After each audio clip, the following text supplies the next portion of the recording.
بسم اللہ الرحمن الرحیم۔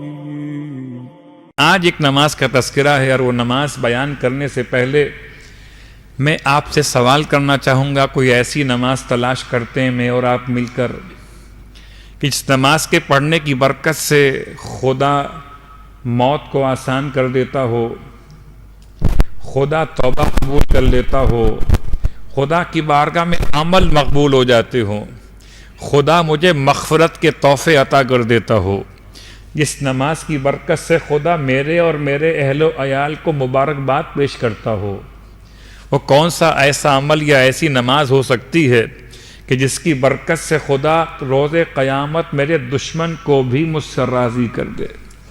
وہ کون سی ایسی نماز اور دعا ممکن ہو سکتی ہے جس کی برکت سے خدا میرے لیے دنیا اور آخرت کی روزی میں کشادگی پیدا کر دنیا اور آخرت کی روزی میں کشادگی پیدا کر دے؟ وہ کون سی نماز یا دعا ہو سکتی ہے جس کی برکت سے خدا میرے والدین کو بھی بخش دے اور ذریت کو بھی بخش دے؟ وہ کون سی ایسی دعا ہو سکتی ہے کہ خدا میرے لیے آسانیاں پیدا کر دے، کوئی مشکل نہ ہو؟ کون سی دعا ہو سکتی ہے جو میری موت کو آسان کر دے، روح نکلے مگر سختی قبض روح نہ ہو، یا سختی حالت نزا نہ ہو؟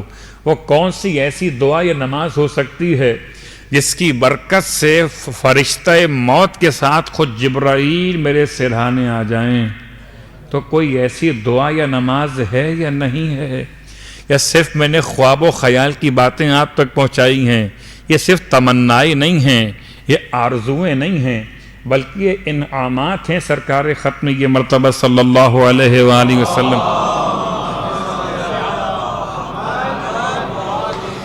میں نے طریقہ بدل دیا، ثواب پہلے بیان کیا ہے اور نماز کو بعد میں بیان کر رہا ہوں، کہ بڑا فرق پڑ جاتا ہے۔ جیسے مارکیٹنگ ہوتی ہے، دوا بعد میں دکھاتے ہیں، دوا کے فائدے پہلے بتاتے ہیں۔ لوگ مجھ سے پوچھتے ہیں مولانا اس کے پڑھنے کا ثواب کیا؟ ثواب پہلے سن لیجئے، نماز بعد میں سنیے۔ اب آپ کے ذہن متوجہ ہو گئے۔ قسم بخدا اگر اتنی 10 چیزوں کے لیے، 10 باتوں کے لیے جو بیان کی گئیں ابھی تک، ان باتوں کے لیے میں آپ سے کہوں کہ آپ نے ایک پورا قرآن پڑھنا ہوگا، آپ تیار ہو جائیں گے۔ مولانا بتائیے پڑھنا کیسے؟ الٹا پڑھنا کہ سیدھا پڑھنا؟ اب تو ایسے بھی اعمال آ گئے ہیں، وہ میں کیا باتیں بیان کروں۔ یہ عملیات کی کچھ بحث ہوتی ہیں کہ انسان کو کیسے پڑھنا ہے، مبین سے شروع کرنا ہے، مبین پہ ختم کرنا ہے الی آخر۔ تو اگر میں آپ سے کہوں کہ ان 10 باتوں کے لیے آپ کو 10 درہم خرچ کرنے پڑیں گے، تو آپ کہیں مولانا بسم اللہ 10 تو بہت کم ہے، ہم 20 بھی خرچ کر دیں گے۔ تو وہ کون سی نماز ہے جس میں درہم خرچ نہیں ہوں گے؟ البتہ ولایت شرط ہے۔ اللہ کے رسول اپنے حجرہ مطہرہ سے باہر تشریف فرما ہوئے ہیں، اور آپ نے اپنے اصحاب کے درمیان ایک اناؤنسمنٹ کیا ہے کہ آپ میں سے کوئی ہے جو اپنے لیے رب سے توبہ کی درخواست کرنا چاہتا ہو۔ اب تک جو میں نے بیان کیا یہ تمام فائدے نماز توبہ کے ہیں۔ صلوات پڑھے محمد وآل محمد۔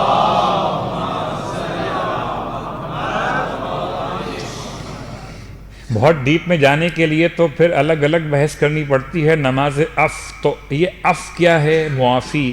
نماز استغفار الگ نماز ہے، وہ کیا ہے؟ یہ نماز توبہ ہے۔ توبہ اور ہے، استغفار اور ہے، عف اور ہے۔ البتہ اردو زبان کی کوتاہی الفاظ کا مسئلہ ہے، اس کے دامن میں الفاظ نہیں ہیں، اس لیے اردو زبان میں تینوں کو کہتے ہیں کہ توبہ کی نماز، استغفار بھی توبہ، توبہ بھی توبہ، اور عف بھی توبہ۔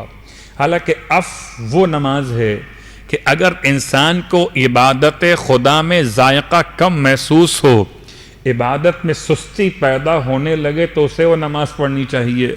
نماز استغفار وہ نماز ہے جو خدا سے مغفرت طلب کرنے کا پہلا عنوان ہے۔ جب مغفرت طلب کی اور مغفرت آپ کو مل گئی، اب پھر آپ کے لیے توبہ کی منزل ہے۔ پہلے مغفرت ہے اور بعد میں توبہ ہے۔ مغفرت دور سے بھی ہو سکتی ہے توبہ مگر خدا سے قریب آ کر ہی ملتی ہے۔